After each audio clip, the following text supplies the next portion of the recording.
تم باپ سے مرنے کی رضا مانگ رہے ہو، اسلام پہ خود اپنا لہو رن میں بہاؤ، سینے پہ سنا شان سے میدان میں کھاؤ، تصویر پیمبر کی تہے خاک ملاؤ، کیا اس لیے مرنے کی رضا مانگ رہے ہو،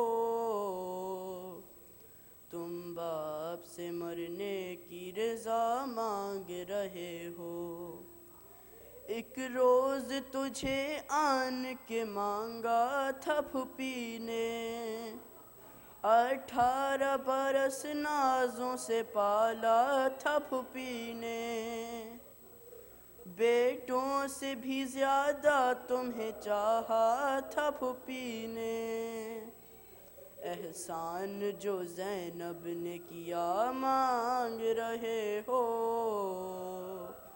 تم باپ سے مرنے کی رضا مانگ رہے ہو، اکبر تمہیں معلوم ہے کیا مانگ رہے ہو، تم باپ سے مرنے کی رضا مانگ رہے ہو۔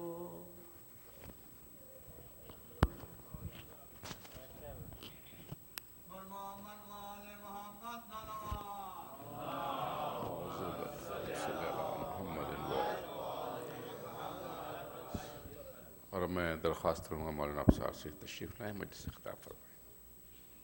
محمد و آل محمد صلوات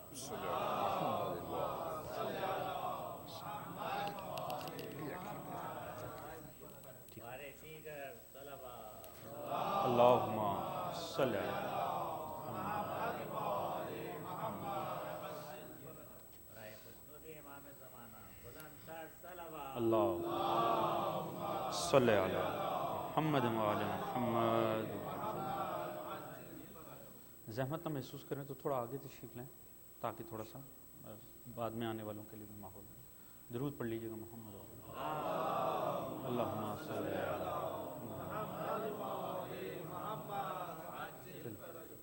مرحوم آغا نجف اصفہانی ابن عبدالعلی اصفہانی صاحب کے لیے اور دیگر تمام مرحوم مومنین و مومنات کو مد نظر رکھتے ہوئے سورہ فاتحہ۔ بسم اللہ الرحمن الرحیم، الحمدللہ رب العالمین الرحمن الرحیم مالک یوم الدین، ایاک نعبد و ایاک نستعین اہدنا الصراط المستقیم صراط الذین انعمت علیہم غیر المغضوب علیہم ولا الضالین۔ بسم اللہ الرحمن الرحیم، قل هو اللہ احد اللہ الصمد لم یلد ولم یولد ولم یکن له کفوا احد۔ بسم اللہ الرحمن الرحیم، قل هو اللہ احد اللہ الصمد لم یلد ولم یولد ولم یکن له کفوا احد۔ بسم اللہ الرحمن الرحیم، قل هو اللہ احد اللہ الصمد لم یلد ولم یولد ولم یکن له کفوا احد۔ کذالک اللہ رب، اللہم صلی علی محمد و آل محمد بآواز بلند صلوات۔ اللہم صلی علی محمد و آل محمد جل فرج۔ استغفر اللہ ربی واتوب الیہ۔ اعوذ باللہ من الشیطان الرجیم، بسم اللہ الرحمن الرحیم، الحمد للہ رب العالمین، الصلاۃ والسلام علی رسولہ الکریم، ایہا المکی المدنی الامی، صاحب وقار والسکینہ المدفون بارض مدینہ، ابی القاسم مصطفیٰ محمد، اللہم صلی علی محمد وعلی محمد وعلی آلہ الطیبین الطاہرین المظلومین المعصومین الذین اذھب اللہ عنہم الرجس ویطہرہم تطہیرا۔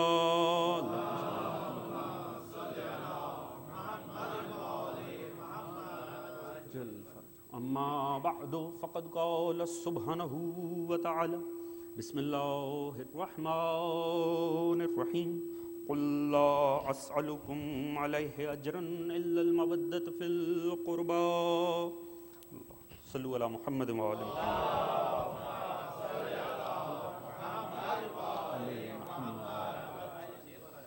دعا ہے رب کائنات بسط کے ذکر محمد و آل محمد اس فرش عزا کا بچھایا جانا، تمام مومنین و مومنات کا اس میں شریک ہونا رب کائنات اپنی بارگاہ عالی میں قبول و منظور فرمائے۔ اس تمام ذکر اذکار کا اور اس نشست کا جتنا بھی ثواب ہے دعا کرتے ہیں رب کائنات اسے مرحوم نجف علی اصفہانی صاحب کے نامہ اعمال میں درج فرمائے۔ رب کائنات آل محمد کے صدقے میں ان کے درجات کو بلند فرمائے، ان کی عالم برزخ کی تمام منازل کو آسان فرمائے، ان سمیت اس خاندان کے اور دیگر جتنے بھی مرحوم مومنین و مومنات ہیں ان سب کو شہدائے آل محمد کے ساتھ مشہور فرمائے، ان سب کو اور تمام مرحومین مومنین کو سبھی کو جوار ائمہ اہل بیت میں جگہ عطا فرمائے اور شفاعت محمد و آل محمد سے بہرہ مند فرمائے۔ ایک بلند تر صلوات پڑھ لیجیے گا محمد اللہم صلی علی محمد محمد وعجل فرجہ۔ مومنین کرام، مجلس اعزا اصال ثواب کی ہے، ایک انتہائی محبت بھری شخصیت آغا نجف اصفہانی، گو کہ عادتاً میری کوشش ہوتی ہے کہ شخصیات کا تذکرہ مجالس اعزا میں نہیں میں کر پاتا، ذکر اہل بیت سے بات کا آغاز ہوتا ہے، ذکر اہل بیت پہ اختتام ہوتا ہے، مگر یہ ایک ایسی محبت بھری شخصیت تھی کہ جن سے تعارف یہاں آنے سے پہلے ہوا، ادارے میں آنے سے پہلے محمدیہ سینٹر ورجینیا میں مجلس اعزا کے دوران ان سے میری ملاقات ہوئی، اور مجھے نہیں پتہ تھا مگر چند دوستوں نے احباب نے یہ بتایا کہ چند دن پہلے ہی ان کی صاحبزادی کا انتقال ہوا تھا، اور ان سے جب میں تعزیت کر رہا تھا تو بعض ایسے مومنین سے اس قسم کے مکالمے ہوتے ہیں جو ہمیشہ یاد رہتے ہیں، اور وہ ایک میرے جیسے طالب علم کے لیے ایک سرمایہ ہے، ذخیرہ ہے۔ کتابوں میں کسی چیز کا پڑھنا اور بات ہے، اور اسے ذاتی طور پر دیکھنا اور محسوس کرنا اور بات ہے۔ جب میں نے ان سے تعزیت کی، مجھے کسی نے بتایا کہ پچھلے دنوں ان کی صاحبزادی کا انتقال ہوا اور چند ہی دن گزرے تھے، تو جس اطمینان قلب سے انہوں نے جواب دیا اور فرمایا کہ مال خدا تھا، خدا نے واپس لے لیا۔ ایک بزرگ باپ کا جوان اولاد کی موت پر اس قسم کا جملہ کہنا، حقیقتاً جب تک آپ کا تعلق حضرات آل محمد سے گہرا نہ ہو، جب تک شہدائے آل محمد کے ساتھ گہری وابستگی نہ ہو، یہ صبر و سکون انسان کو حاصل ہو ہی نہیں سکتا۔ اللہم صلی علی محمد و آل محمد۔ آج حقیقتاً یہ کونا جو ہے مجھے خالی محسوس ہو رہا ہے، وہ ان کی مسکراہٹ، اور حقیقتاً تب سے لے کر پہلی مجلس اعزا سے لے کر اب تک خطبہ، ان کی ہمیشہ یہ چاہت ہوتی ہے کہ بعض مخصوص چہرے ہر مجلس میں ہوں۔ اس کی مختلف وجوہات ہو سکتی ہیں، بعض لوگ مجلس اعزا اتنی محبت سے سنتے ہیں مختلف وجوہات سے، حقیقتاً وہ ان بزرگوں میں سے تھے کہ میری خواہش ہوتی تھی کہ وہ لازمی مجلس اعزا میں موجود ہوں۔ آپ میں سے ہو سکتا ہے شاید ہی کوئی ہو جس سے میں نے پوچھا ہو کہ آپ گزشتہ مجلس میں کیوں نہیں تھے، مگر عادتاً میں ہمیشہ ان سے پوچھتا تھا جب وہ میری مجلس میں نہیں ہوتے تھے، اگلی مجلس میں لازمی پوچھتا تھا۔ اس کی وجہ یہ نہیں ہے کہ بظاہر انہوں نے دوران مجلس کے ماحول میں کوئی ایسا اثر پیدا کرنا، مگر یہ کہ جو بعد مجلس جو دعائیں ان سے حاصل ہوتی ہیں وہ سرمایہ۔ رب کائنات ان کے درجات کو بلند فرمائے اور ہم سب کو یہ توفیق دے کہ ہم اپنے مرحومین کو یاد رکھیں۔ بلند تر صلوات پڑھیے گا محمد اللہم صلی علی محمد و آل محمد وعجل۔ یہی تقاضا ہے محمد و آل محمد کا ہم سب سے، یہی تقاضا ہے کہ جب تک دنیا میں رہیں اس انداز میں رہیں کہ مومنین ہمارے ارد گرد سکون محسوس کریں۔ معصوم نے فرمایا جب تک دنیا میں رہو اس انداز میں رہو، ایسا کردار پیش کرو کہ لوگ تمہارے ارد گرد سکون محسوس کریں، لوگ تم سے ملنا چاہیں، لوگ دور نہ رہیں بلکہ ملنا چاہیں، اور جب دنیا سے چلے جاؤ تو ایسا کردار چھوڑ کر جاؤ کہ دنیا تمہیں خیر سے یاد رکھے، لوگ تمہارا اچھے انداز میں تذکرہ کریں، لوگ تمہاری تعریف اور توصیف کریں۔ مومن فنا کے لیے دنیا میں نہیں آیا، مومن بقا کے لیے دنیا میں آیا۔ ایسا کردار چھوڑ کر جائے کہ دنیا اس پر گفتگو کر سکے، دنیا اسے یاد کر سکے اچھے انداز میں، اور یہ آل محمد کو ماننے کا ایک صلہ ہے۔ دیکھیے کل آپ نے جنازہ پڑھا، آپ مومنین کا جنازہ پڑھتے ہیں، اس میں آپ خدا کو مخاطب کر کے ایک گواہی دیتے ہیں، جنازہ کیا ہے؟ یہ ایک دعا ہے جس میں آپ پروردگار کے سامنے ہوتے ہیں۔ 5 تکبیریں ہوتی ہیں۔ پہلی تکبیر کے بعد آپ اپنے ایمان کا اظہار کرتے ہیں، اشہد سے بات کا آغاز کرتے ہیں، شہادت دیتے ہیں۔ اس کے فوری بعد آپ دوسری تکبیر کے بعد کہتے ہیں اللہم صلی علی، یعنی آپ خدا کو ڈائریکٹ مخاطب بناتے ہیں۔ پھر تکبیر کہنے کے بعد دوبارہ خدا ہی کو مخاطب بناتے ہیں، اللہم، یعنی ہر اس تکبیر کے بعد آپ لفظ اللہم سے بات کا آغاز کرتے ہیں، یعنی آپ خدا کو مخاطب بناتے ہیں اور اس میں گواہی کہہ دیتے ہیں اللہم انا لا نعلم منہ الا خیرا، یا اللہ میرے علم میں اس سے سوائے خیر کے کچھ بھی نہیں۔ مومن کی میت کو مخاطب کر کے آپ خدا سے کہتے ہیں کہ یا اللہ میرے علم میں اس سے، یہ جو فوت ہو چکا ہے، دنیا سے جا چکا ہے، میں نے سوائے خیر کے اس سے کچھ نہیں دیکھا۔ ٹھیک ہے، بعض جنازوں کے لیے تو یہ بات ٹھیک ہو بھی سکتی ہوگی، مگر کیا واقعی ہر مومن کے لیے معاملہ ہو سکتا ہے؟ ہم اکثر دیکھتے ہیں بدقسمتی سے بعض مومنین کا ہمیں کردار دین سے مطابقت میں نظر نہیں آتا۔ ہم لوگوں کو جھوٹ بولتا بھی دیکھتے ہیں، دھوکہ دیتے بھی دیکھتے ہیں، حرام کماتے بھی دیکھتے ہیں، مختلف قسم کے اعمال کو ہم دیکھتے ہیں، مگر اسی کے جنازے میں کھڑے ہو کے ہم خدا کو کہتے ہیں یا اللہ میں نے سوائے خیر کے کچھ نہیں دیکھا، اور خدا کو مخاطب کر کے کہہ رہے ہیں، اس لیے میں دھوکہ تو ہو ہی نہیں سکتا۔ یہی وجہ ہے، غیر مومن کے لیے یہ سہولت نہیں ہے، غیر مومن کے لیے الفاظ بدل جاتے ہیں، یا اللہ تو وہ کر جو تو جانتا ہے اس کے متعلق، مگر مومن کے لیے آپ کہتے ہیں یا اللہ میں نے سوائے خیر کے اس سے دیکھا ہی کچھ نہیں ہے۔ دیکھا تو بہت کچھ ہو سکتا ہے، وہ سارا کہاں چلا گیا؟ اکثر ایسا ہوتا ہے کوئی بات اتنی واضح اور بڑی ہوتی ہے کہ جس کے ہوتے چھوٹی چھوٹی باتیں اہمیت ہی اختیار نہیں کرتی۔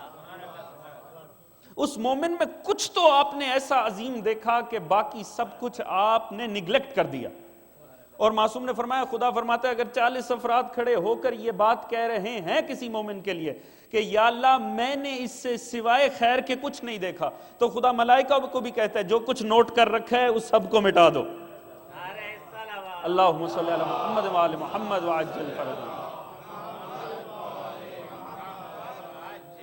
کہ مجھے شرم محسوس ہوتی ہے، 40 مومن کہہ رہے ہیں ہم نے سوائے خیر کے اس سے کچھ نہیں دیکھا، اور میں رجسٹر میں اس کی غلطیاں تلاش کر کر کے اس سے حساب لوں، لہٰذا حساب اٹھا لو، 40 مومنوں نے کہہ دیا ہے ہم نے سوائے خیر کے اس سے دیکھا ہی کچھ نہیں، تو وہ جو کچھ دیکھا تھا کہاں چلا گیا؟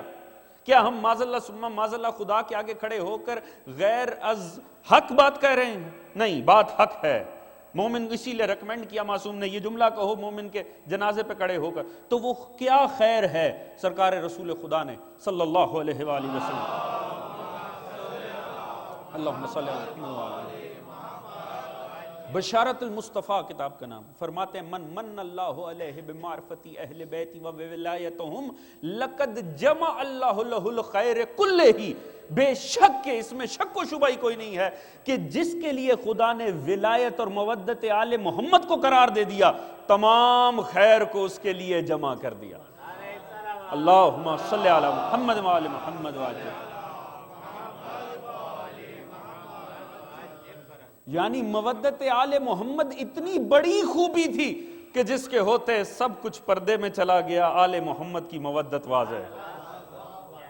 اب آپ خدا کے سامنے بھی کھڑے ہو کر تسلی سے کہہ سکتے ہیں یا اللہ میں نے سوائے خیر کے اس سے دیکھا ہی کچھ نہیں، کیونکہ آپ نے اس میں مودت آل محمد کو دیکھا۔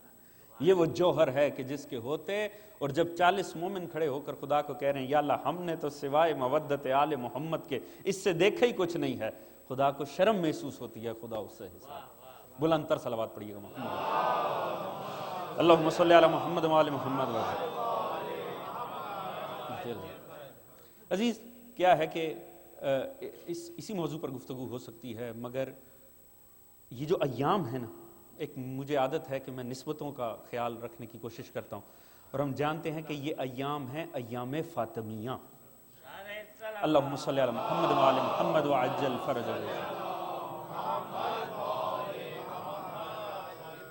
اور ایام یہ بھی خوش قسمتی خدا نے انہیں یہ ایام دیے ہیں اپنے پاس بلانے کے لیے، ایام سیدہ کائنات۔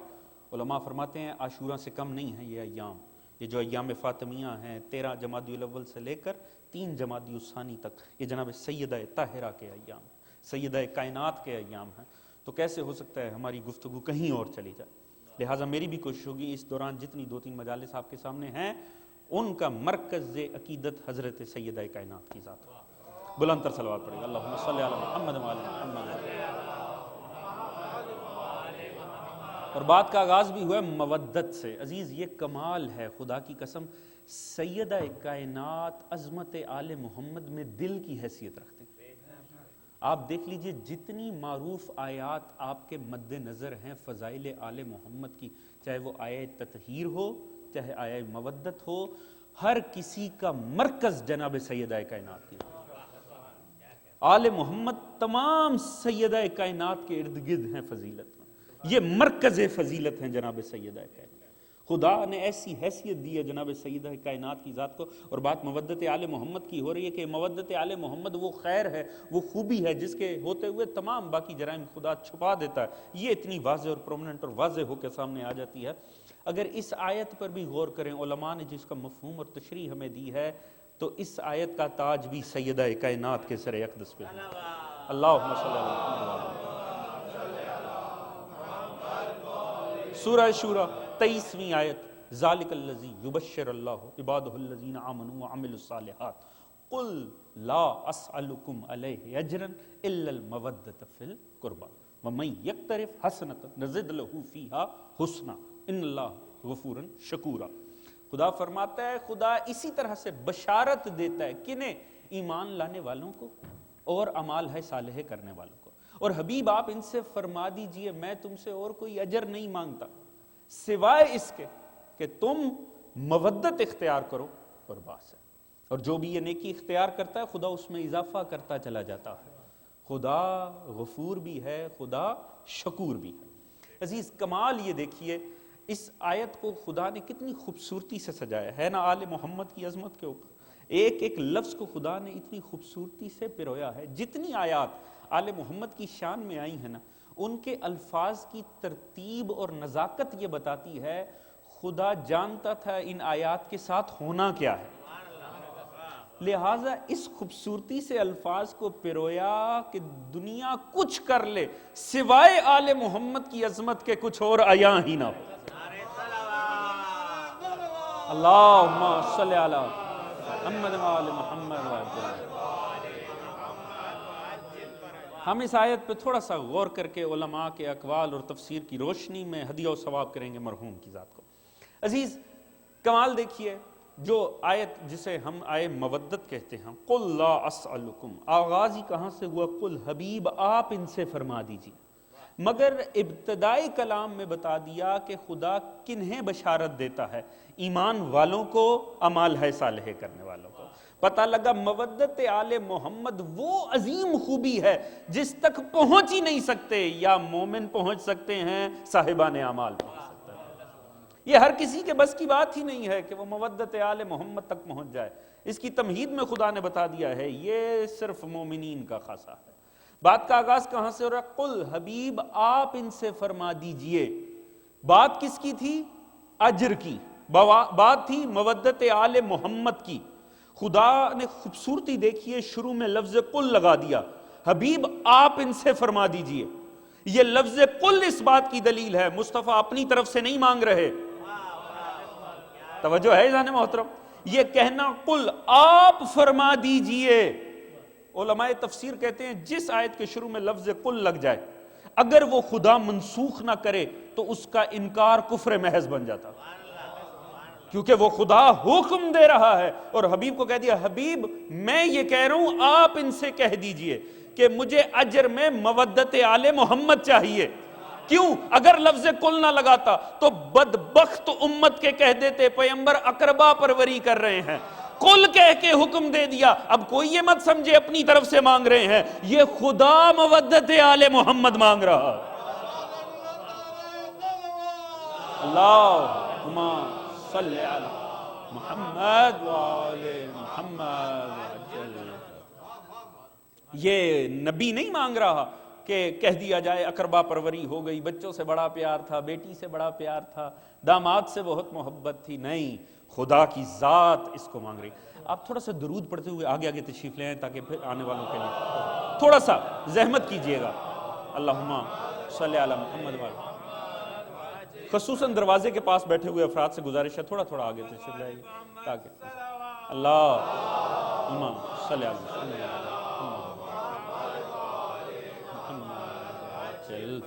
توجہ ہے جانے موت. لفظ قل لگا کے خدا کی ذات نے واضح کر دیا کہ یہ اجر جو ہے یہ پیغمبر اپنی طرف سے نہیں مانگ رہے، یہ خدا کی ذات مانگ رہے ہیں. اس میں جو بھی ڈیل کی جا رہی ہے، جو کچھ مانگا جا رہا ہے، بنیادی طور پہ وہ حکم پروردگار سے ہو رہا ہے. وہ سرکار خود توحید جو ہے وہ مانگ رہی ہے، توحید کی ذات مانگ رہی ہے. عزیز کمال یہ دیکھیے گا کہ لفظ کیا لگایا؟ قل، حبیب آپ ان سے فرما دیجئے. یہ کون ہے؟ معاذ اللہ ثم معاذ اللہ کوئی محتاج ہے جو پیغمبر کا سہارا لے رہا ہے؟ نہیں، وہ ذات جس کا اپنے لیے کہنا ہے الا کل شیء قدیر، ہر شے پہ قادر خدا کی ذات حبیب خدا کو مخاطب کر کے کہہ رہی ہے اے حبیب آپ ان سے کہہ دیجئے کہ مجھے آل محمد کی مودت درکار ہے، مودت چاہیے اور کوئی اجر نہیں مانگتا. کیا خدا کے ہاں معاذ اللہ ثم معاذ اللہ ایک لمحے کے لیے کوئی بے بسی ہے، کوئی کمی ہے کہ سرکار کا تعلق اور واسطہ چاہیے ہو؟ نہیں، وہ الا کل شیء قدیر پیغمبر سے یہ فرما قل آپ ان سے کہہ دیجئے، وسیلے کی پہچان کروا رہا. جب میں الا کل شیء قدیر ہو کر بھی تمہارے اور اپنے درمیان مصطفیٰ کا وسیلہ رکھتا ہوں، تم بے بس کہاں ڈائریکٹ میرے پاس چلے آ رہے ہیں. اللہ صلی علی محمد وعلی محمد. جل دیکھیے کسی مکتب کی تفسیر اٹھا کر دیکھ لیجئے، کسی مکتب کا ترجمہ اٹھا کر آپ حیران ہوں گے. اب ماشاءاللہ قرآن ایسے آتے ہیں جس میں 3 4 مختلف علماء کے ترجمے ہوتے ہیں، مختلف مکاتب فکر کے. ابھی میں لاہور سے قرآن لے کر آیا، اس میں 4 5 مکاتب فکر کے علماء کے ترجمے انہوں نے اکٹھے پیش کیے. آپ کو حیرت ہوگی، کوئی ترجمہ اٹھا کر دیکھ لیجئے، جہاں جہاں لفظ قل ہے ادھر سوائے سرکار رسول کے کسی نے کوئی ذات نہیں لگائی. کسی مکتب فکر کا ترجمہ اٹھا کر دیکھیں، ہر کسی نے کہا قل اے رسول آپ کہہ دیجئے. چاہے وہ کسی مکتب سے تعلق رکھتا ہو، لفظ قل کے نیچے ایک ہی ترجمہ پیش کرتا ہے. خدا فرما رہا ہے اے رسول آپ کہہ دیجئے، اے رسول آپ کہہ دیجئے. یہ قرآن کیا 1400 سال پہلے معطل ہو گیا، منسوخ ہو گیا، یہ ختم ہو گیا؟ نہیں معاذ اللہ، یہ وہ معجزہ پیغمبر ہے جسے قیامت تک کے لیے چلنا ہے. کوئی مسلمان ہو نہیں سکتا اشہد ان محمد رسول اللہ کا تقاضے میں یہ بات شامل ہے کہ قرآن کو تا قیامت تک معجزہ مصطفیٰ مانے اور زندہ معجزہ مصطفیٰ مانے. اور آج بھی جا کر کسی مکتب فکر کے گھر قرآن اٹھا کر دیکھیے، قل کے نیچے لکھا ہوا ہے اے رسول آپ ان سے کہہ دیجئے، اے محمد مصطفیٰ آپ ان سے کہہ دیجئے.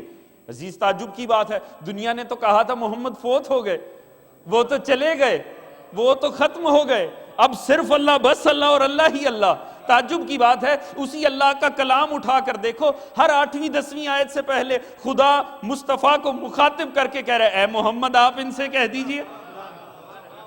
تو اگر وہ چلے گئے تو خدا کی ذات کسے مخاطب کر کے کہہ رہی ہے؟ اب ایک بات تو ماننی پڑے گی، محمد رسول اللہ ہوں یا نہ ہوں، کوئی تو محمد زمانے میں ہونا چاہیے جسے قرآن مخاطب کر کے کہہ رہے اے وقت کے محمد تو ان سے کہہ دے. اللہم صلی علی محمد وآل محمد یا علی یا علی. اللہم صلی علی محمد وآل محمد عجل. توجہ ہے جانے محترم؟ آخر کوئی تو پھر ہستی ہوگی جسے مخاطب کر کے پروردگار عالم یہ حکم دے رہا ہے کہ آپ ان سے یہ بات کہہ دیجئے لا اسألکم علیہ اجرا، نہیں چاہیے تم سے کسی قسم کا اجر، الا المودۃ فی القربا، مگر مودت قربا چاہیے. عزیز کمال یہ دیکھیے اس آیت میں خدا نے ترتیب کتنی اچھی بنائی. پہلے نفی کی گئی ہے کسی بات کی، بعد میں اصرار کیا گیا ہے کس بات کا، اور 2 الفاظ استعمال کر کے اس میں جدائی ڈالی گئی. قل لا اسألکم پہلے نفی کی گئی ہے، چاہیے ہی کچھ نہیں، پھر الا لگا کے سوائے مودت فی القربا. پہلے نفی چاہیے ہی کچھ نہیں، لا اسألکم. اب یہاں پر بات ختم ہو جائے اس کا مطلب ہے کچھ بھی نہیں چاہیے، ختم، لا لگ گیا، نفی بالکل نہیں چاہیے. الا سوائے، جیسے ہی لفظ سوائے آیا اب کچھ نہ کچھ آ گیا. تو لا اور اللہ کے ذریعے اب جہاں کسی معاملے میں بڑی تاکید درکار ہونا، بہت زیادہ اصرار کرنا ہو پروردگار کو، وہاں لا اور اللہ استعمال کیا جاتا ہے. پہلے ہر بات کی نفی کی جاتی ہے، بعد میں جو در مقصود ہوتا ہے اس کا تذکرہ کیا جاتا ہے. اور اس سے بڑی کیا مختصر سی مجلس ہے، مختصر سی دلیل دوں گا اور بات سمجھ میں آ جائے گی. اس سے زیادہ کیا ہو سکتا ہے؟ ہر مومن سے سب سے زیادہ اصرار کروانا تھا شہادت کے اوپر، اپنی گواہی کے اوپر. فرمایا اس انداز میں دو، لا الہ الا. پہلے کہا جھوٹوں کی نفی کرو بالکل. اب لا الہ یہ کلمہ شرک ہے، اس کا مطلب ہے کوئی خدا نہیں ہے جب تک اللہ کا تذکرہ نہ آ جائے. اگر آپ لا الہ پہ بات ختم کر دیں یہ تو شرک ہو جائے گا. اس کا مطلب ہے آپ ایتھسٹ ہو گئے ہیں، گاڈ لیس ہو گئے ہیں، آپ کسی خدا کے قائل ہی نہیں ہیں. مگر الا اللہ کہہ کے آپ کہتے ہیں نہیں نہیں کوئی نہیں ہے، وہ ایک ذات واحد ہے. تو لا اور الا یہ ہمیشہ جس بات پہ اصرار سے کروانی ہونا، جس کی عظمت منوانی ہو، اس سے پہلے نفی کی جاتی ہے، بعد میں اس کا تذکرہ کیا جاتا ہے. جس کی عظمت درکار ہو پہلے نفی ہوگی، بعد میں اس کا تذکرہ ہوگا. اور یہ ہماری ہی عادت نہیں ہے، ہم نے تو ملائکہ کو بھی یہی کرتے دیکھا ہے. جب کسی کی بہت زیادہ عظمت دیکھتے ہیں فوراً پکار اٹھتے ہیں، لا فتح الا علی، لا سیف الا ذوالفقار. یا علی یا علی یا علی اللہم صلی علی محمد وعلی محمد. توجہ فرما رہے ہیں عزیزان محترم؟ جس بات کا بڑا اصرار ہو، جس کی عظمت کو واضح کرنا ہو، ایسا اسلوب اپنا لیا جاتا ہے کہ پہلے نفی کر دی جائے، بعد میں اس کو مخصوص کر کے اس کا تذکرہ کیا جائے تاکہ نکھر کے وہ سامنے آ جائے گا. اب اس آیت میں بھی دو حصے ہیں. قل لا اسألکم، پہلے کہا ان سے کہہ دیجئے تم سے چاہیے کوئی نہیں، لا اسألکم علیہ اجر، کسی قسم کا کوئی اجر نہیں چاہیے، الا المودۃ فی القربہ، سوائے مودت قربہ کے. عزیز اب کمال یہ ہے، اب ہم اسے کہتے ہیں اجر رسالت، ہمیشہ رسالت، کہ یہ رسالت کے اجر کی بات ہو رہی. اس میں کوئی شک و شبہ نہیں ہے، جس شے کی بات کی جا رہی ہے اس کا تعلق بطور رسول ہی ہے. مگر اگر ہم کہیں کہ یہ اجر رسالت مانگا جا رہا تو یہاں پہ اشکال ہے.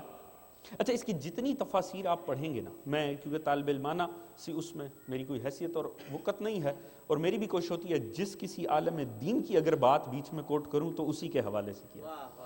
عزیز میں نے جتنی اس کی تفاسیر پڑھی ہیں، خدا کی قسم جتنی حسین اظہر حسن زیدی صاحب قبلہ نے اس کی تفسیر کی، اتنی خوبصورت اور مستند، کیونکہ کئی علماء سے اس کے اوپر بحث ہوئی، تذکرہ ہوا اور سبھی نے اس کو مستند قرار دی، اتنی حسین انہوں نے اس کی تشریح کی ہے.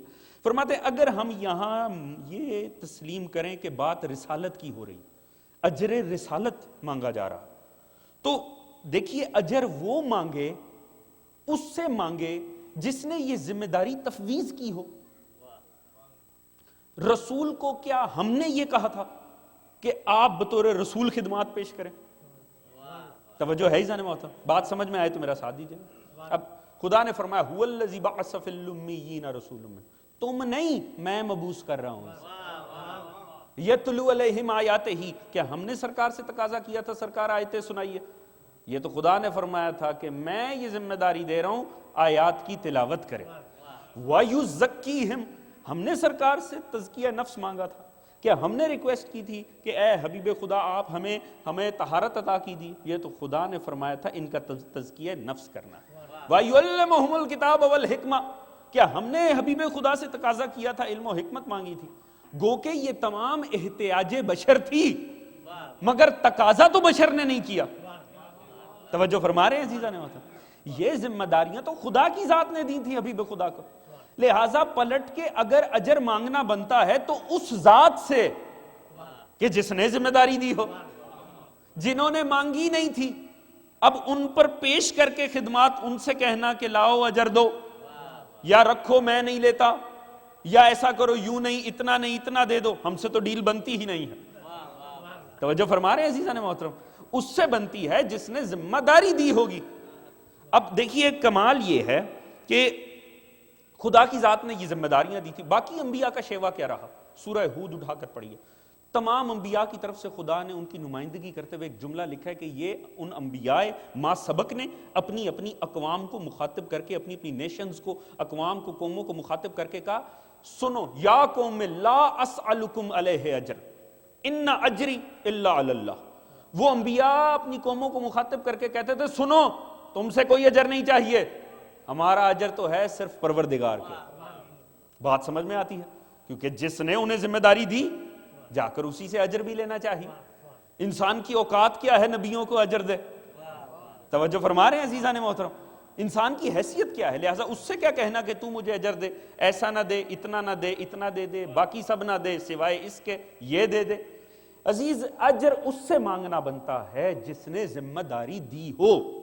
اب اظہر زیدی صاحب قبلہ نے جو اس کا خدا کی قسم تفسیر کیا، کیا ہی حسین تفسیر کی، فرماتے ہیں اس امت نے کوئی تو کام اللہ کے نبی سے لیا ہے کہ جس کا اجر مصطفیٰ اس امت سے ہی لے رہے ہیں۔ توجہ ہے عزیزان محترم؟ کوئی اب ایک ایسا کام ہونا چاہیے جو خدا نے نہ کہا ہو کہ حبیب بطور رسول آپ یہ کام کیجئے، مگر امت نے بطور رسول سرکار مصطفیٰ سے تقاضا کیا ہو، بس جو وہ کام ہوگا اسی کا اجر بنتا ہو۔ توجہ فرما رہے ہیں عزیز؟ بات منطقی ہے کہ نہیں؟ جو ذمہ داری دے وہی اجر بھی دے۔ یہی انتظامیہ ہے، یہی پولیس ہے، اس کا کام ہے آپ کو پروٹیکٹ کرنا، آپ کا تحفظ کرنا۔ کیا مہینے بعد یہ آپ کے دروازے پر آ جاتے ہیں کہ اب 2 تنخواہ، اب اجر دو، ہم نے تمہاری پروٹیکشن کی؟ نہیں، وہ جا کے اس سرکار سے لیتے ہیں جس سرکار نے انہیں نافذ کیا۔ مگر اسی پولیس کو کچھ دیر کے لیے آپ کو اپنے جلوس میں استعمال کرنا پڑے۔ توجہ فرما رہے ہیں عزیزان محترم؟ جتنی دیر اب آپ اس سے ایکسٹرا ڈیوٹی لے رہے ہیں اس کا اجر آپ کو پے کرنا پڑے گا حکومت کو۔ توجہ فرما رہے ہیں عزیز؟ کر وہاں بھی حفاظت رہے ہیں، عمومی طور پہ ان کی تو ذمہ داری بھی یہی تھی، مگر اب آپ نے کچھ ایسی ایکسٹرا ڈیوٹی لی ہے جو کہ ان کی ذمہ داری ویسے نہیں تھی۔ توجہ فرما رہے ہیں عزیزان محترم؟ تو فرماتے ہیں حبیب خدا سے کوئی تو ایسی ذمہ داری اس امت نے ریکویسٹ کی ہے جو اللہ نے ان کے ذمہ نہیں لگائی تھی۔ اللہ نے کیا ذمہ لگایا تھا؟ اے حبیب آپ یہ پیغام لیں، ان تک پہنچا دیں۔ اس کے بعد فرمایا وَلَا تُسْأَلُ عَنْ أَصْحَابُ الجَّحِيمِ، ہم آپ سے اہل جہنم بارے سوال نہیں کریں گے۔ یعنی نبی کا صرف اتنا کام تھا تعلیمات پروردگار آگے پہنچا دے، آگے کوئی اس پر عمل کر کے جنت میں جائے نبی کی ذمہ داری نہیں، نہ عمل کر کے جہنم میں جائے نبی ذمہ دار نہیں۔ نبی کا صرف اتنا کام تھا اس سے لے آگے پہنچا دے۔ فرماتے ہیں ایک کام ایسا ہے جو بطور نبی اس امت نے تقاضا کیا، خدا نے حکم نہیں دیا مصطفیٰ کو۔ وہ کیا ہے؟ فرمایا یہ ساری امت 1400 سال سے مصطفیٰ سے شفاعت مانگ رہی۔ خدا نے نہیں مصطفیٰ کو کہا ان کی شفاعت کر، لا تنفع الشفاع، خدا نے فرمایا کوئی شفاعت نہیں کرے گا، جاؤ کوئی شفاعت نہیں کرے گا، مگر امت نے مصطفیٰ سے کہا یا رسول اللہ اس دن حوض کوثر پہ ہمیں جام کوثر دے دیجیے۔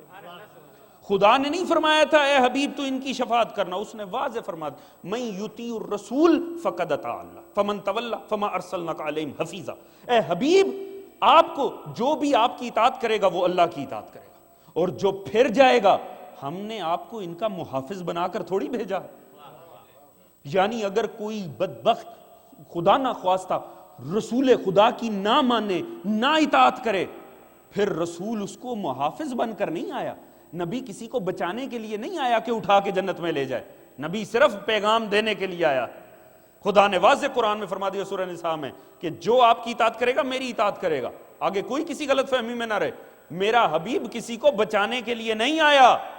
یعنی کوئی نبی کا دشمن، کوئی نبی کی اطاعت نہ کرنے والا چاہے نبی کے سامنے کیوں نہ کھڑا ہو، نبی نہیں بچا سکتا۔ توجہ ہے جانے محترم؟ یعنی مجسم زندہ پیغمبر بھی کسی کو نہیں بچا سکتا جب تک اطاعت نہ رکھتا ہو، یہ قرآن کا فیصلہ ہے۔ تو جب زندہ نبی نہیں بچا سکتا، قبر نبی بھی نہیں بچا سکتی، روضہ نبی بھی نہیں بچا سکتا۔ توجہ ہے جانے محترم؟ یہ خدا کا فیصلہ، یہ خدا کا فیصلہ ہے۔ لہٰذا ایک چیز ہے جو امت نے مانگی اور خدا نے پہلے فرما دیا تھا، خدا نے جگہ جگہ قرآن میں کہا کوئی شفاعت نہیں کرے گا، مگر اب جب امت نے بار بار تقاضا کیا، سورہ طٰہٰ میں خدا نے فرما دیا یومئذ لا تنفع الشفاعۃ الا من اذن له الرحمن ورضی له قولا، اس دن کوئی شفاعت نہیں کرے گا سوائے اس کے جسے اللہ اجازت دے دے گا۔ اللہم صلی علی محمد وعلی محمد عجل۔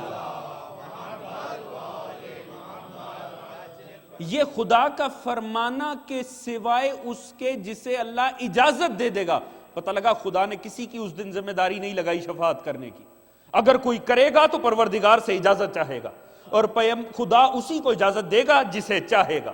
اس امت نے شفاعت جو مصطفیٰ سے مانگی ہے وہ اللہ نے ذمہ نہیں لگائی تھی، اس امت نے ذمہ لگایا کہ یا رسول اللہ اس دن بطور رسول ہماری شفاعت کر دینا۔ اب اگر نبی ہمیں مخاطب کر کے کوئی اجر مانگ رہا ہے تو وہ اس شفاعت کے عوض میں مانگ رہا ہے۔ فرما دیا ان سے کہہ دو میں تم سے اور اس کا کوئی اجر نہیں مانگتا مگر یہ کہ مودت اختیار کرنا قربا سے، یعنی تم مودت آل محمد کرتے چلے جاؤ، میں اس دن تمہاری شفاعت کرتا چلا جاؤں گا۔ اللہم صلی علی محمد وعجل فرجہ۔ یعنی بنیادی طور پہ یہ شفاعت کے عوض میں حبیب خدا نے مودت آل محمد کا تقاضا کیا ہے۔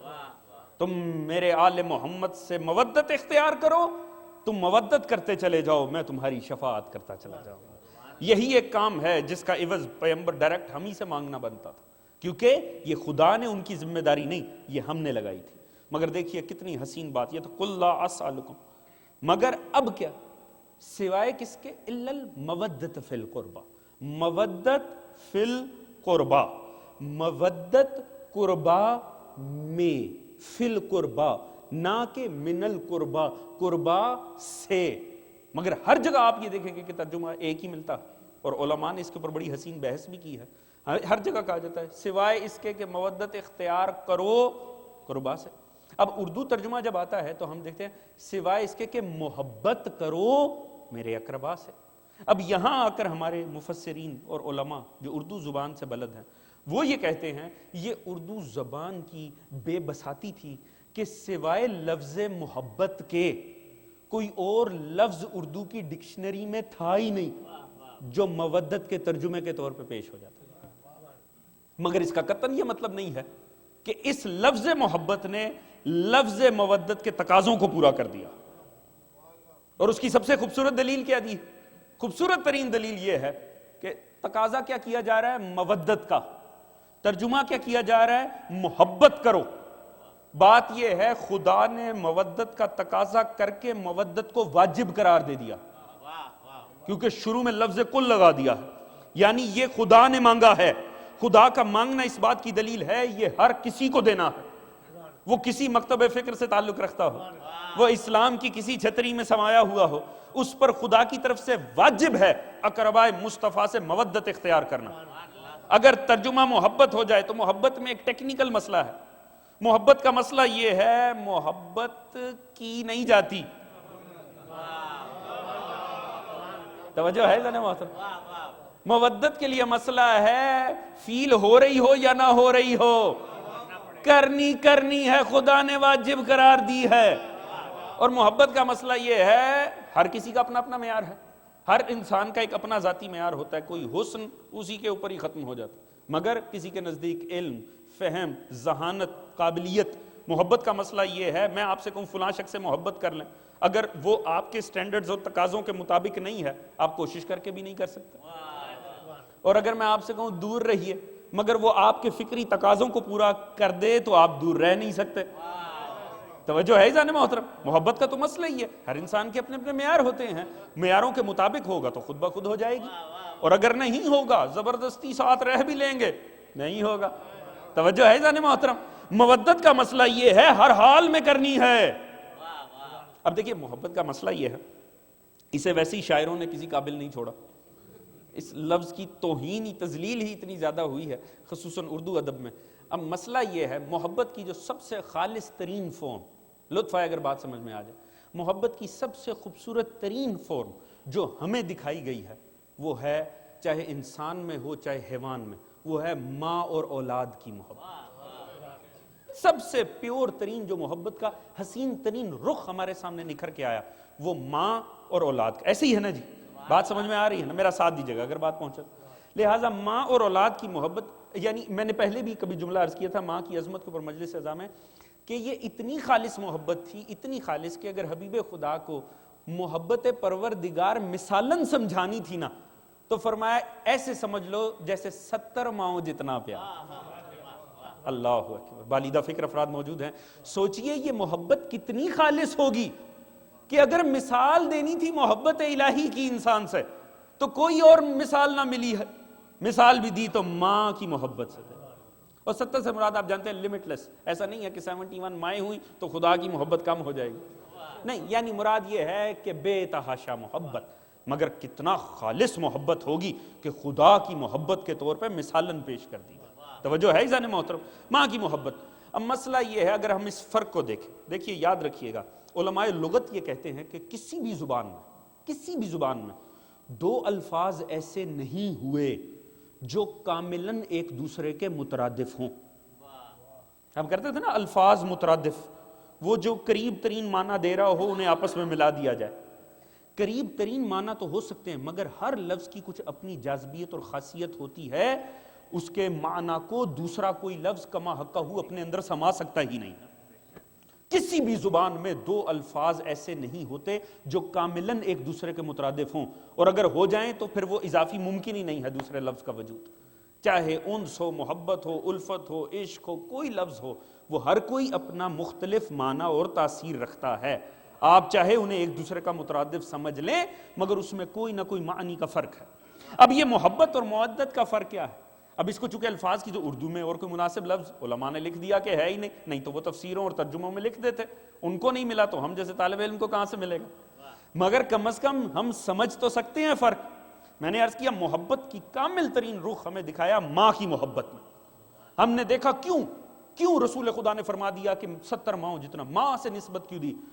کیونکہ ماں کی محبت اولاد کے حق میں اتنی خالص ہے کہ انسان تو کیا ماں حیوان کی بھی ہو تو ہمیں وہ محبت کا جوہر وہاں کامل نظر آتا ہے۔ یہ اتنی خالص بے عیب محبت ہے کہ کوئی اور محبت اس کی جگہ لے ہی نہیں سکتی۔ ہم دیکھتے ہیں ماں ساری دنیا قربان کر دیتی ہے اولاد کی خوشی کی خاطر۔ کیوں؟ اتنی خالص اور پیاری محبت ہے۔ جن کی مائیں ہیں خدا سلامت رکھے، جن کی گزر گئی ہیں خدا درجات بلند کرے۔ اتنی اعلیٰ اور پاک اور پاکیزہ محبت ہے کہ ماں سارا جہان قربان کر دیتی ہے اولاد کے قدموں میں۔ تو پھر مودت کیا ہے عزیز؟ ہم یہ دیکھتے ہیں کربلا سے لے کر آج پاکستان، افغانستان، کربلائے شام و عراق تک ایک چیز ایسی ہے، مائیں اپنے بچے سجا سجا کے بھیجتی۔ بعض ہستیاں ایسی ہیں جب ان کا نام آ جائے وہ ماں جو زمانہ قربان اولاد پر کرتی ہے وہ اولاد کو خود سے سجا کے میدان میں بھیجتی ہے۔ اب ہم پر مودت کے معنی کھلتے ہیں۔ جس پر ساری کائنات قربان کی جائے اسے محبت کہتے ہیں، اور جس پر محبت بھی قربان کر دی جائے اسے مودت کہتے ہیں۔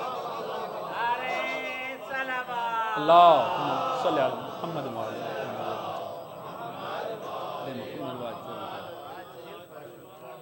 توجہ ہے عزیزان محترم؟ کم از کم ہم محسوس تو کر سکتے ہیں کہ کتنا عظیم فرق ہوگا کہ محبت کی حامل مائیں قربان کرتی ہیں اپنے جگر پاروں کو، اپنے جگر گوشوں کو۔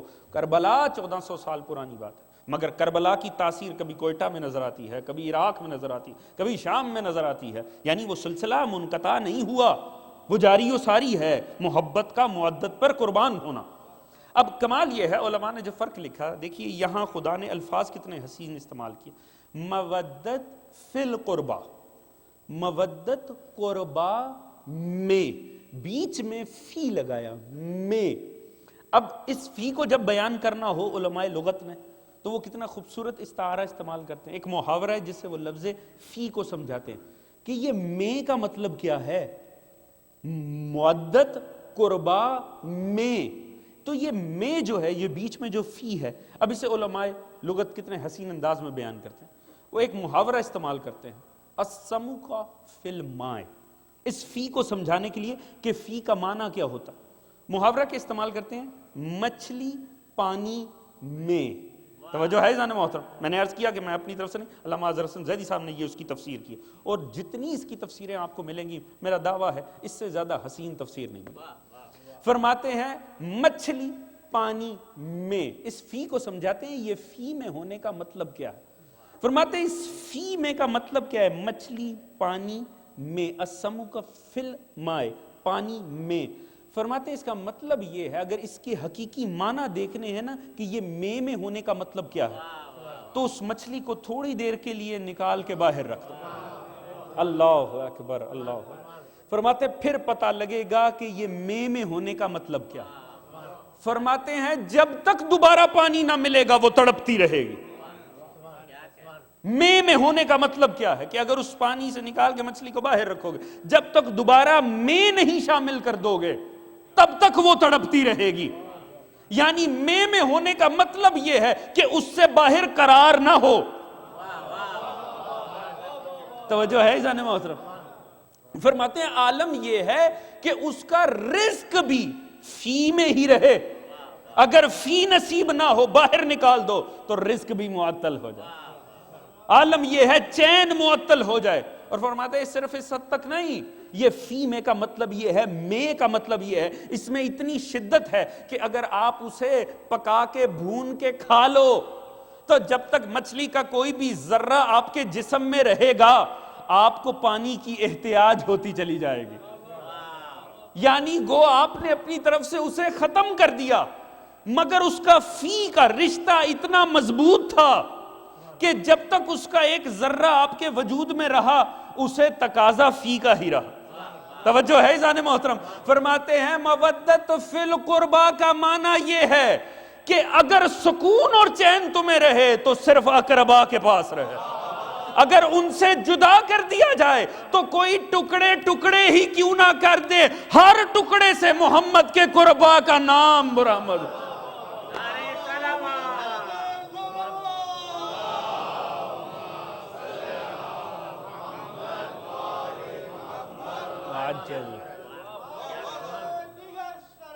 اللہم صلی علی محمد وآل محمد وعجل فرج. توجہ ہے ذہن محترم. یعنی ایسا رشتہ درکار ہے خدا کی ذات کو، خدا ایسا تعلق چاہتا ہے اقربائے مصطفیٰ سے. اب یہاں پر آ جائیں، اب یہاں تفسیر کا فرق آ جاتا. اب جب آپ دیکھیں گے وہ کون قربائے مصطفیٰ ہیں اور مودت فی القربا سے مراد کون ہے، اور یہ کاف یہ کون سی قربا ہے؟ وہ قربا کینچی والی کاف، رے بے یہ اوپر کھڑا زبر قربا. مراد کیا لیا امت نے؟ اب اس کے اندر سلسلہ ایسا بنا کہ جب آپ آل محمد سے متعلق تفاسیر اٹھا کر پڑھیں گے تو اس سے مراد آل سرکار مصطفیٰ ہے. مگر عالم اسلام کی دیگر تفاسیر میں آپ جائیں گے تو بعض نے دو قسم کا رویہ اس آیت سے اس کی تفسیر میں کیا گیا. دیکھیے صرف آل محمد مظلوم نہیں ہے، میں نے پہلے بھی کبھی یہ جملہ عرض کیا تھا. ہر وہ آیت جو آل محمد کے حق میں وارد ہوئی وہ آیت بھی مظلوم ہے. جہاں ترجمہ بدلا جا سکتے تھے وہاں ترجمے بدلے گئے، اور جہاں مصداق بدلے جا سکتے تھے مصداق بدلے گئے. اور آیت تطہیر جیسی عالی آیت ہو تو ترجمے بھی بدل دیے گئے، مصداق بھی بدل دیا گئے. تو اب اس میں کیا کیا گیا؟ اس میں سب سے پہلے آغاز کیا گیا سرکار مصطفیٰ سے ارد گرد جو شخصیات موجود تھیں تاریخی طور پہ ان سب کو شامل قربا کیا گیا کہ ہاں اولاد مصطفیٰ ہے مگر ازواج مصطفیٰ بھی ہیں، اصحاب مصطفیٰ بھی ہیں. بعض نے اس کی یہ تفسیر کی کہ اس سے مراد یہ ہے جتنی سرکار حبیب خدا نے شادیاں کی، جتنے بھی آگے سے آپ کے سسرال بنے، جتنے قبائل، وہ سارے اقربائے پیمبر ہیں. اور اس آیت کا تقاضا یہ ہے کہ رسول یہ فرما رہے ہیں میں تم سے اپنی رسالت کا اور کوئی اجر نہیں مانگتا سوائے اس کے یہ جتنے اب میرے رشتہ دار ہیں نا تم ان سے مودت اختیار کرو. بعض کے لیے اور وسعت تھی ان کے سینے میں، انہوں نے کہا صاحب اس سے مراد یہ چونکہ ہر مومن حبیب خدا کے قریب ہے، لہٰذا اس آیت سے مراد یہ ہے کہ رسول یہ فرما رہے ہیں میرے لیے اتنا ہی کافی ہے اجر رسالت کہ تم سارے آپس میں ایک دوسرے سے پیار. عزیز دیکھیے اب اتنا سا تو ہے، اتنی گنجائش تو دینی چاہیے تھی مفسروں کو کہ جن سے اجر مانگا جائے وہ اور ہونے چاہیے، جن کے حق میں مانگا جائے وہ اور ہونے چاہیے. اگر سارے مسلمان اقربائے مصطفیٰ ہیں تو یہ اجر یہودیوں سے مانگ لیا رسول اللہ، وہ نصارہ آ کر مطلب کہ اجر ہمیں دیں گے۔ عزیز کمال یہ دیکھیے، میں نے پہلے عرض کیا صرف آل محمد ہی مظلوم نہیں ہے، ہر وہ جو آیت جو ان کے حق میں وارد ہوئی ہے وہ بھی خدا کی قسم مظلوم ہے۔ اب کمال یہ دیکھیے گا کہ اقرباء مصطفیٰ کی جب بات آ جائے، اب دو قسم کے اقرباء، ایک یہ میں نے عرض کیا یہ بے یہ اور اوپر چھوٹی یہ اور اوپر کھڑا زبر، ایک دوسرا بھی اقرباء قرآن نے کوٹ کیا الف کاف رے بے الف با، وہ بھی اقرباء ہے، اور پہلی جو خدا کے رسول نے دعوت دی وہ بھی اپنے اقربین کو دی، وہ بے الف با والے اقربین کو۔ وَأَنذَرْ عَشِيرَتَكَ الْأَقْرَبِينَ، اے حبیب یہ جو آپ کے قریبی ہیں انہیں آپ انذار کر دیجئے۔ اسی سے ویسے کچھ حد تک تو معاملہ کھل جاتا ہے، اس قربہ پہ تو بعد میں آتے ہیں، اسی سے آپ کو ایک اندازہ ہو جائے گا۔ آپ جا کے ذرا تاریخ میں پڑھیے گا کتنے افراد تھے، میرے خیال میں یہاں بیٹھے ہوئے بچے بھی بتا دیں گے کہ وہ دعوت ذو الشیرہ میں کتنے افراد کو بلایا تھا، 40 افراد کو۔ قرآن نے کوئی پابندی نہیں لگائی تھی، بس اتنا کہا تھا اپنے اقربین کو۔ وہ 40 افراد آئے تھے، کورس کی کتابوں میں لکھا ہوا ہے، ان سب کو جب اکٹھے ہو گئے رسول نے مولا علی سے کہا ان کے کھانے کا بندوبست کرو۔ مولا علی بازار سے جا کر نہیں کھانا لائے، کیوں؟ رسول کے گھر میں زوجہ رسول موجود تھی، جناب ختیجہ الکبریٰ سلام اللہ علیہ کے پاس ہے، ان سے فرمایا، ان سے عرض کیا کہ یہ رسول نے فرمایا ہے کہ کھانا چاہیے، کھانا بنا کر دیا، انہیں کھلایا گیا، اٹھ کر چلے گئے، دوسرے دن پھر کھانے کی احتیاج تھی، پھر زوجہ پیغمبر کے پاس ہے، کھانا بنایا جناب ختیجہ نے، اسی لیے معجز نما کھانا تھا کہ ساروں کو پورا بھی آ گیا۔ پکایا کس نے؟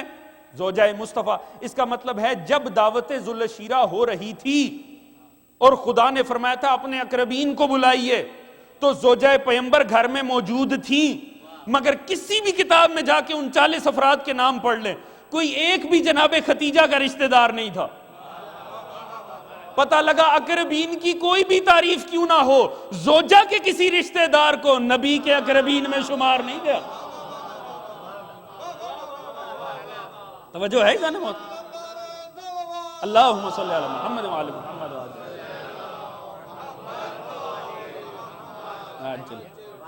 توجہ ہے جانے موت؟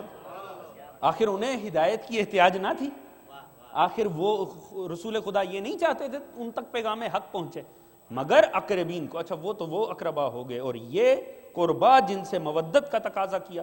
اب دیکھیے علماء لغت نے اس کی اتنے حسین تفسیر، آپ کوئی اور کر لیجئے، مصداق آپ اپنا مرضی سے لے آئیے، ترجمے میں تو آپ کیا کریں گے؟ آخر معنی تو آپ کو دینا ہی پڑے گا، معنی میں تو کچھ نہیں ہو سکتا۔ اب صرف و نحو تو کسی مذہب کی نہیں ہے، آج بھی پاکستان میں مکتب دیوبند کے مدارس میں علماء تشیع کی لکھی ہوئی پڑھائی جاتی ہے نحو کی کتاب۔ کیوں؟ کیونکہ صرف و نحو کا تعلق، لغت کا تعلق زبان سے ہے، مذہب سے نہیں۔ توجہ ہے جانے محترم؟ لہذا وہ اپنی آپ کی میری تمہاری ہو ہی نہیں سکتی، کیونکہ وہ تو اس کا تعلق تو لغت کا تعلق زبان کے ساتھ ہے، مذہب اور مکتب کے ساتھ تو ہے ہی نہیں۔ لہذا کتنا خوبصورت، قربا بر وزن فعلا، اس میں تفضیل مونس واحدہ، جیسے آپ کہتے ہیں علماء، بلغاء، حکماء، یعنی سپرلیٹو ڈگری جسے انگلش میں آپ کہتے ہیں، اعلیٰ ترین۔ معنی کیا بنا؟ مونس واحدہ، اس میں تفضیل مونس واحدہ، معنی کیا؟ ایک ایسی خاتون جو اجر مانگنے والے کے انتہائی قریب ہو۔ توجہ ہے جانے محترم؟ خدا کی قسم اب اس کا یہ ترجمہ پیش کرنے کے بعد ضرورت نہیں ہے اس کی تفسیر کی جائے۔ اللہم صلی علی محمد وعلی محمد وعجل فرج۔ میں نے عرض کیا تھا آئے تطہیر اٹھا کر دیکھ لیجئے، معدت اٹھا کر دیکھ، فضائل آل محمد کی جتنی آیات ہیں ان کا مرکز آپ کو جناب سیدہ کائنات کی ذات میں، ایک ایسی خاتون جو اس تقاضۂ اجر کرنے والے کے انتہائی قریب ہو۔ اب تاریخ اٹھا کر پڑھیں، مصطفیٰ کے ارد گرد بہت سی خواتین رہی، کیا والدہ ممکن نہیں ہے بچپن میں چلی گئی، ازواج ایک ہوتی تو اور بات تھی۔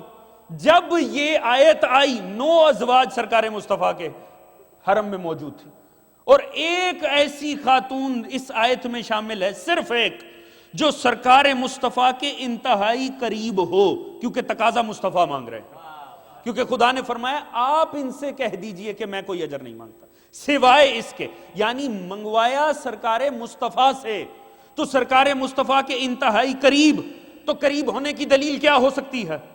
یعنی ایسے قریب ہو، اور اتنی قریب ہو کہ وہ چلے تو ازواج پیغمبر گواہی دیں وہ چلتی ایسے تھی جیسے رسول چلتے تھے، وہ کلام کریں تو ازواج پیغمبر یہ بتائیں وہ ایسے بولتی تھیں جیسے مصطفیٰ بولتے تھے۔ اور کسی کے انتہائی قریب ہونے کا کیا ہو سکتا ہے سلسلہ؟ کوئی جب کسی کے بہت زیادہ قریب ہو جائے نا تو وہ اس کا تعارف بن جاتا ہے۔ بات سمجھ میں آئے تو میرا ساتھ دیجیے گا۔ اللہم صلی علی محمد وعلی محمد۔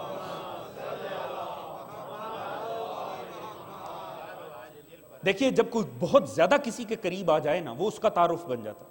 آپ اکثر کسی کو حوالہ دیتے ہیں فلاں صاحب، وہ کہتے ہیں میں نہیں جانتا، آپ فوراً ہی کہتے ہیں وہ جو ان کے ساتھ ہوا کرتے ہیں۔ توجہ فرما رہے ہیں عزیز؟ کیوں؟ کوئی بہت زیادہ کسی کے ساتھ رہے نا تو مرکز تعارف بن جاتا ہے۔ ایسا ہوتا ہے کہ نہیں؟ وہ تعارف کا سہارا بن جاتا ہے۔ تو اب اس سے بڑی اور کیا خوبصورت دلیل ہوگی قریب ہونے کی؟ آپ میں تعارف نہ کریں، تعارف خدا کروا رہا ہو، اور پوچھنے والا پوچھے ومن تحت الکسا، تو خدا اس ہستی کا نام نہ لے بلکہ فرمائے ہم فاطمہ و ابوہا۔ اللہم صلی علی محمد وآل محمد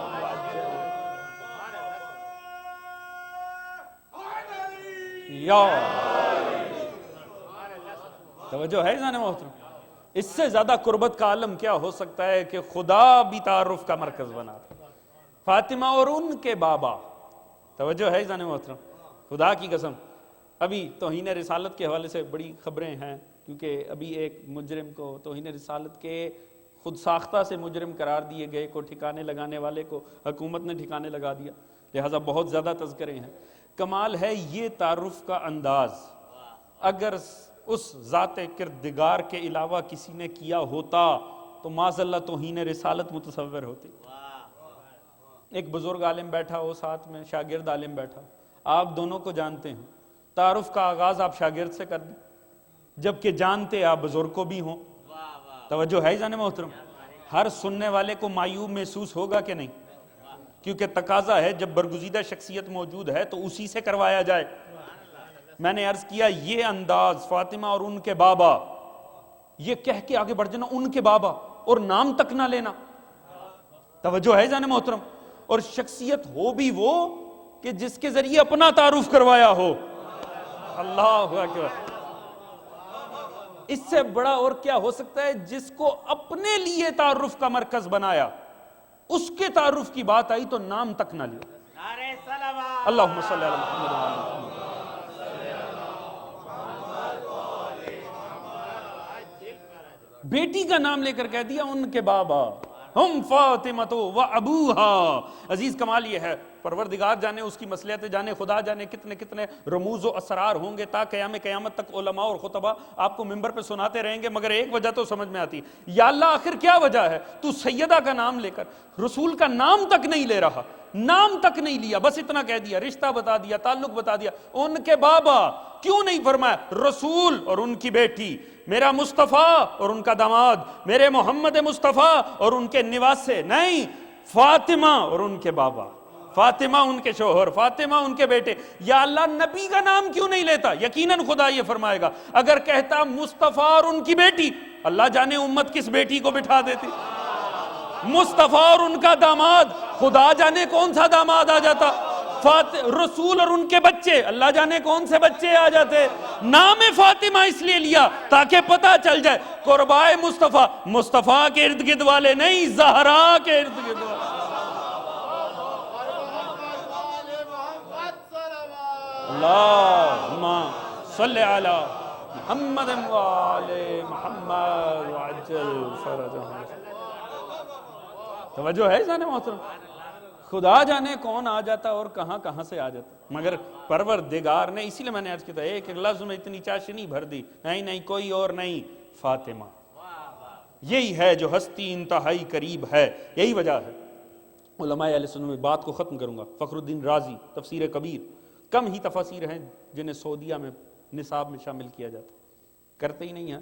ہر وہ تفسیر جس میں نظر بھی آئے کہ کہیں سے غلطی سے کوئی اہل بیت تک پہنچ جائے گا، پیچھے کر دی جاتی ہے، یہ پڑھائی جاتی ہے۔ تفسیر کبیر فخر الدین رازی انہوں نے اسی آیت کے ضمن میں فرمایا ہر صورت آل محمد تو اس کا مصداق ہیں۔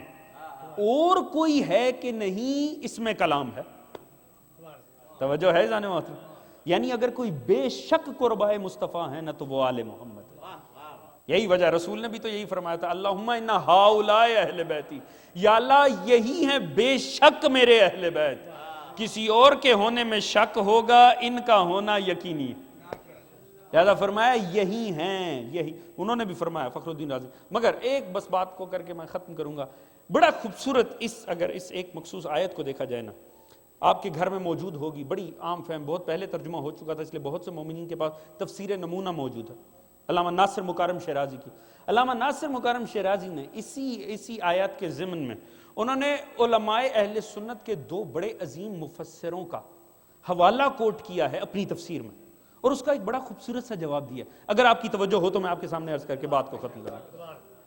عزیز، مفسر علوسی اور مفسر رازی دونوں علماء اہل سنت کے جید مفسر تھے. انہوں نے اس آیت کے اوپر بڑا خوبصورت ایک اپنی بساط میں تشریح کی.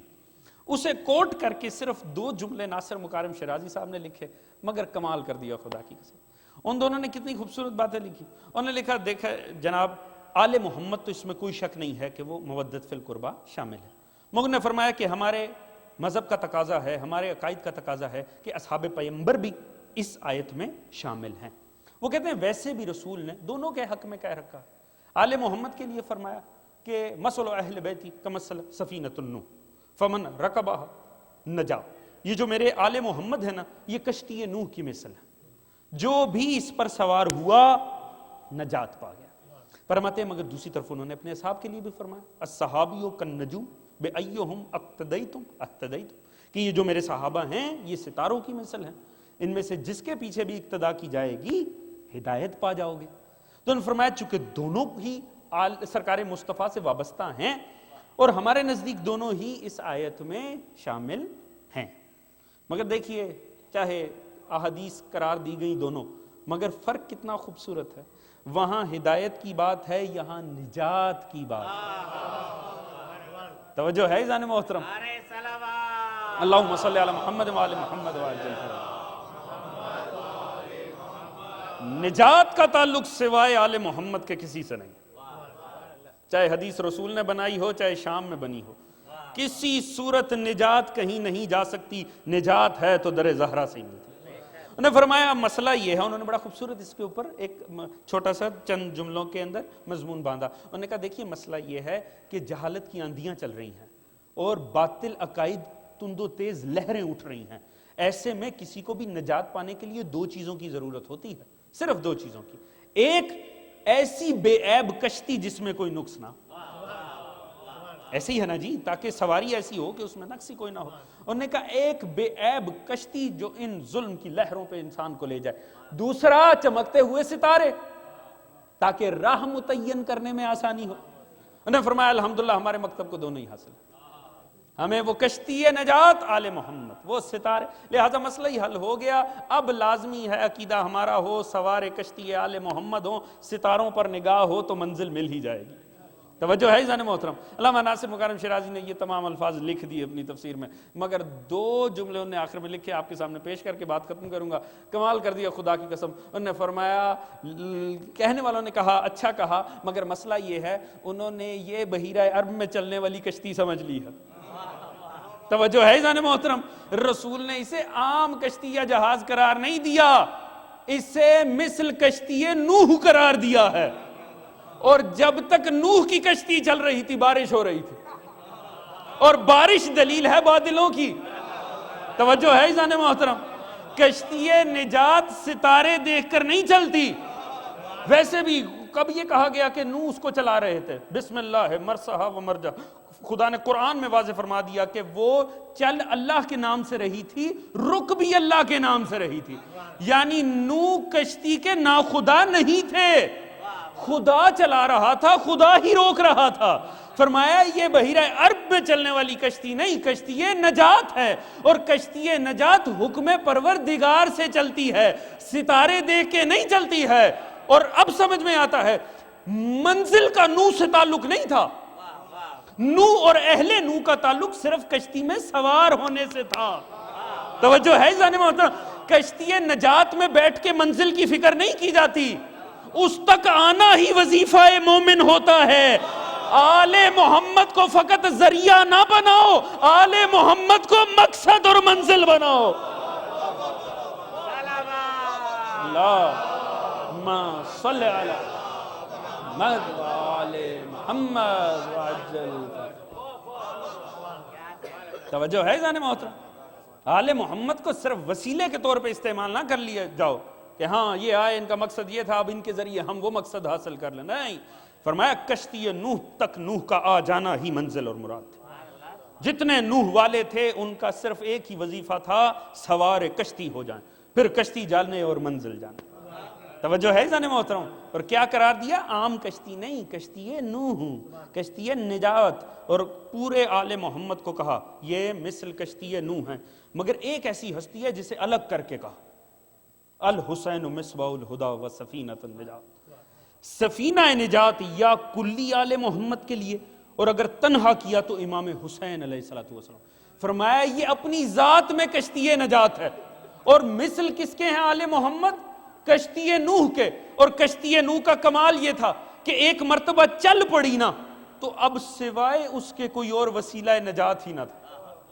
یعنی کشتی نجات اسے کہتے ہیں جس کے ہوتے کوئی اور نہ ہو، اس کے معاملے میں امت کے پاس کوئی چوائس ہی نہ ہو، یا سوار ہو جاؤ یا غرق ہو جاؤ۔ اس امت میں حسین کو بنا کر بتایا ہے، اس امت کے پاس کوئی اور راہ نہیں ہے، یا حسینی بن جاؤ یا غرق ہو کے جہنم میں چلو۔ اللہ صلی علی محمد وعلی محمد۔ طاہر القادری صاحب نے اس حدیث کو لکھا رسول کی، کہ رسول نے فرمایا حسین سفینہ نجات ہے، آل محمد مثل کشتی نوح ہے۔ کشتی نوح کے ہوتے کوئی متبادل نہیں تھا، نہ ماننے پہ آئی تو زوجہ بھی غرق ہو گئی، اور اگر حیوان بھی سوار ہو گئے تو منزل کو پا گئے۔ پتہ لگا کشتی نجات اسے کہتے ہیں، چاہے نہ اتفاق کریں تو زوجہ بھی خدا غرق کر دے، اور اگر قدموں میں آ جائیں حیوان تو وہ بھی عظمت کو پا لیں۔ کشتی نجات کے ہوتے یہی آل محمد ہیں۔ مودت کا تقاضا ہے، مودت مانگی ہے، اور مودت کی شدت یہ ہونی چاہیے کہ ہمارا وجود ختم ہی کیوں نہ ہو جائے، مگر ایک ایک ٹکڑے سے، ایک ایک روح سے جسم کے آواز آئے تو آل محمد کی بات ہے۔ عزیز اس حد تک، مگر بات کا آغاز کہاں سے ہوا؟ من اللہ علیہ بمعرفتی اہل بیتی و ولایتہم، یعنی صرف ولایت نہیں، ان کی معرفت کا بھی تقاضا کیا۔ ہمارے سوا اگر کوئی اس بات کے دعوے میں نہیں ہے، اور صرف ہمارا یہ دعویٰ ہے کہ منزل کو پا چکے ہیں، آل محمد کے ساتھ ہیں، تو پھر ان کی ولایت تو ساتھ ہے ہی، معرفت بھی پھر ہونی چاہیے، پھر کوشش ہونی چاہیے مکمل استفادہ کیا جائے۔ اس میں کوئی شک نہیں ہے، وہ ہم ہی ہیں، دنیا سے گزر جائیں گے، پیچھے مومن کھڑے ہو کر گواہی دیں گے، یا اللہ میں نے سوائے خیر کے اس سے کچھ نہیں دیکھا، میں نے سوائے خیر کے کچھ نہیں دیکھا، اور یہ خیر ہمارے اپنے کمال کی بنیاد پر نہیں ہوگی، صرف اور صرف مودت آل محمد کی بنیاد۔ کتنی قدر ہونی چاہیے اس مودت آل محمد کی۔ عزیز میں اسی لیے عرض کرتا ہوں، یہ ہمارے پاس امانت ہے نسلوں کی، اسے پہنچانا ہے نسلوں میں، اسے خالص کر کے آگے نسلوں میں پہنچانا۔ یہ ایک مقام ہے، یہ ایک عہدہ ہے، آل محمد سے منسوب ہونا، آل محمد کا شیعہ ہونا، آل محمد کا مودت کرنے والا ہونا، جناب سیدہ کے پاکیزہ وجود سے منسلک ہونا، یہ عہدہ ہے، یہ عزت ہے۔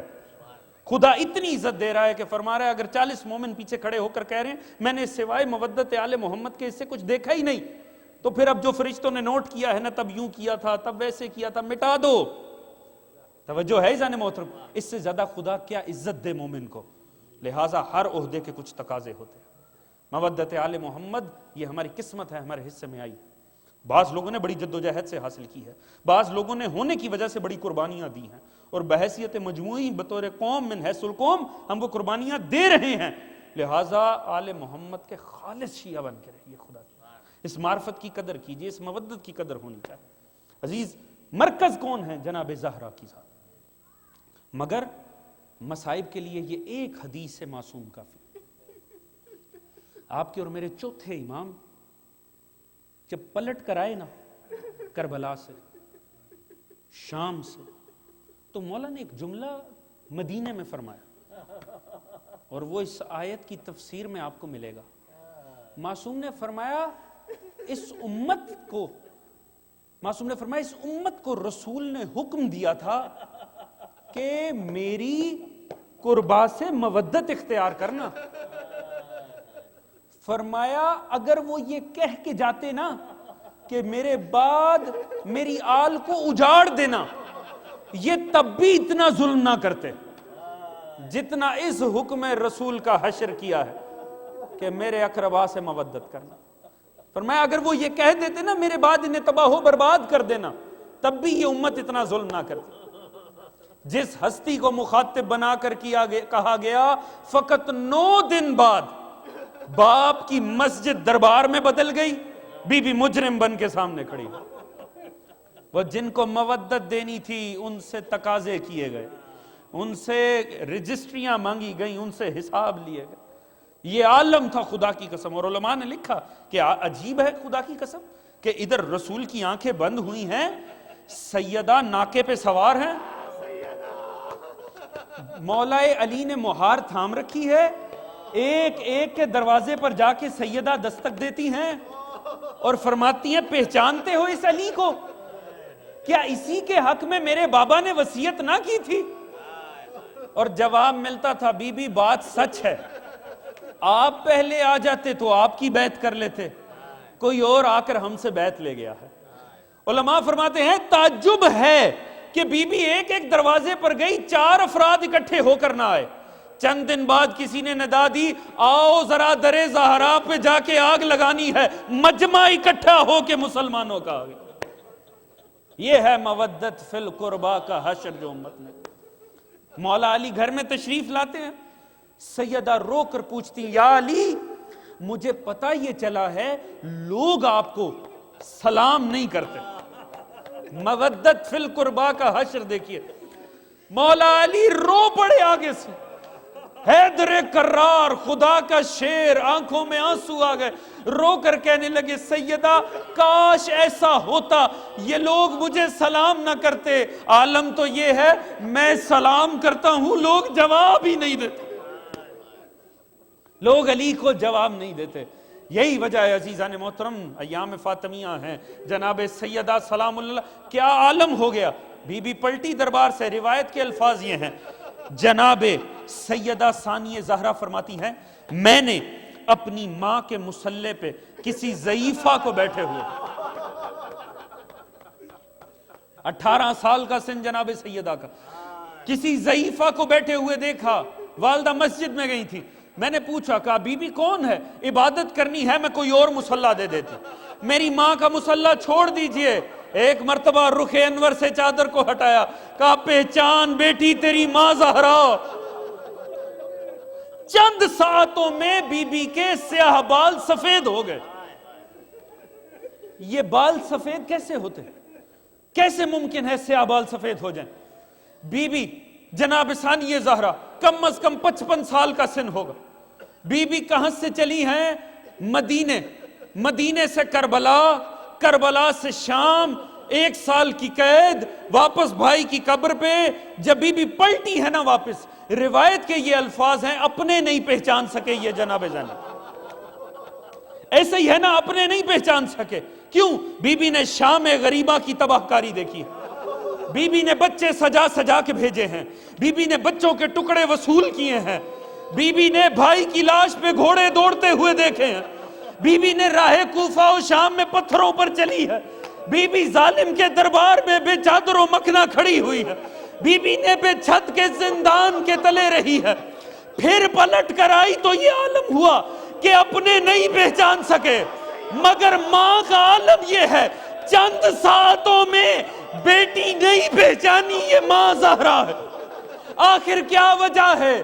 کیا ہوا عزیز؟ اور کچھ نہیں ہوا، وہ تمام مصائب جو جناب ثانیہ زہرا نے 1 سال سے زائد عرصے میں دیکھے، چند گھنٹوں میں جناب زہرا نے دیکھ لیا. بی بی نے تھوڑی دیر میں حسین کا سینے کے اوپر بھاگتے گھوڑے بھی دیکھ لیے، حسن معصوم کے جنازے پر تیر لگتے بھی دیکھ لیے.